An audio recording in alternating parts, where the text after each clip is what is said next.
These are 5 things that I no longer do as someone who works in clinical research with a specialty in psychiatry and as someone who has read hundreds of studies about the effects of stress and environment on the body and brain. Number 1 is I don't walk into rooms or environments where there's ongoing conflict or where I know I'm not liked. Not because I don't like conflict resolution or confrontation, because I think those are highly productive actions to take. However, you can only conflict resolve with someone who wants to resolve the matter. Having a conversation and trying to reach a mutual point with someone who doesn't know what resolution looks like is somewhat pointless. Your brain does not know the difference between physical and emotional threat. It just recognizes all of this as danger. And when your brain recognizes it as danger, there's a part of your brain that alerts your central nervous system to enter into fight or flight, which increases cortisol levels, which is the body's primary stress hormone. Prolonged exposure to cortisol has very detrimental effects, and I'm not interested in any of those things. Number 2, I do not neglect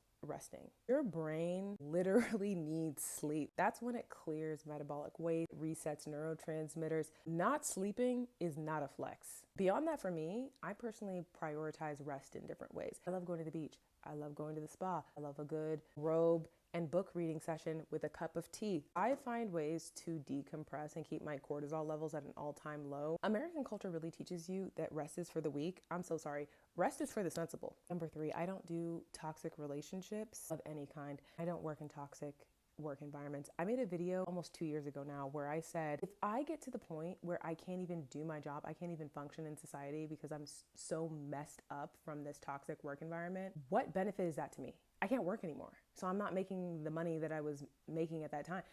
There's no benefit. And there's a slew of other chronic inflammatory diseases that you can get from exposing yourself to toxic relationships and toxic environments. It is well documented. When your stress becomes chronic, it can lead to chronic inflammatory responses, which are linked to cardiovascular disease, autoimmune diseases, depression and anxiety, irritable bowel syndrome. There's no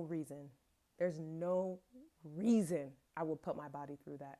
No toxic relationships, no toxic work environments. I don't do it. I don't care. Number 4, I prioritize nutrition. Sugars and trans fats can impair cognitive function and mood regulation. So I genuinely treat food like medicine. Last but not least, I exercise my brain. I read a lot. I engage in very stimulating conversations. I love card games. I also like puzzles. I have worked a lot in Alzheimer's, Parkinson's, all types of dementia. Strengthening your neural plasticity can reduce the risk of conditions like Alzheimer's.